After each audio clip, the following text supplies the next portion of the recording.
Hello and welcome to the second Sunday in Ordinary Time. I don't know about you, but there's something about after Thanksgiving and Christmas that we might kind of feel like a bit of a letdown. You know, the weather's cold, sometimes it's rainy, and we're not really sure kind of what's happening. You know, there's kind of a letdown. And I was thinking of that in relationship to the gospel and to the readings today. I love from the prophet Isaiah, where he says, "For Jerusalem's sake I will not be quiet. For Zion's sake I will not be silent until her vindication shines forth like the dawn." So what Isaiah is talking about is the nation of Israel, that God is going to war for her.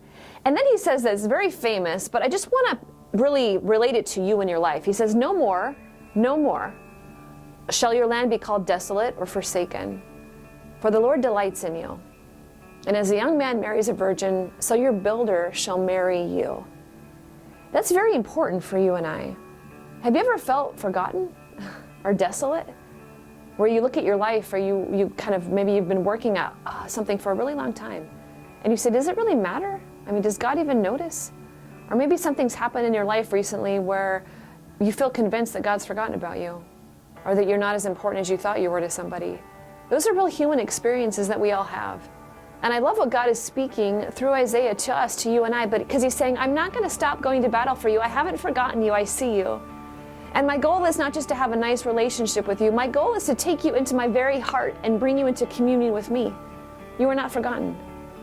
And we see that in a very beautiful way in the Gospel of John, the wedding feast at Cana, where this man and woman are getting married, and in Jewish culture it's a huge lavish affair, and to run out of wine is a horribly embarrassing thing.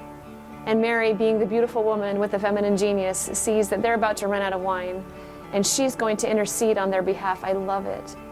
And she knows she's going to intercede before the one who can do anything about it, the one who can do something about it.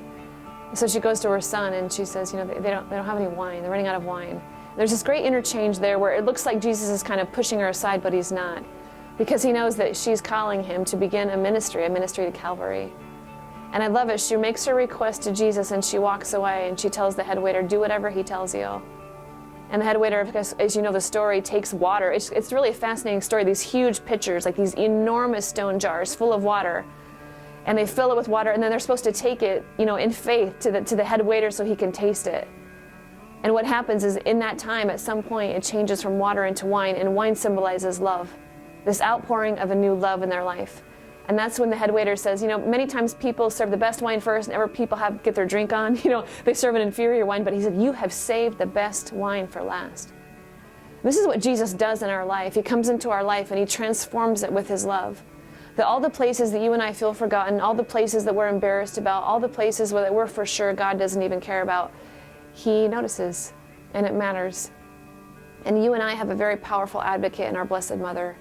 She sees your heart, she sees your soul, she sees where you're about to run out of wine, and she goes to her son and she intercedes for you.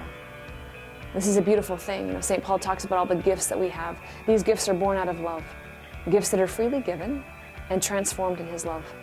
So let's press into that this week, all the places in our hearts where we feel desolate or forsaken, knowing that God sees all and knows all, and he loves us right there.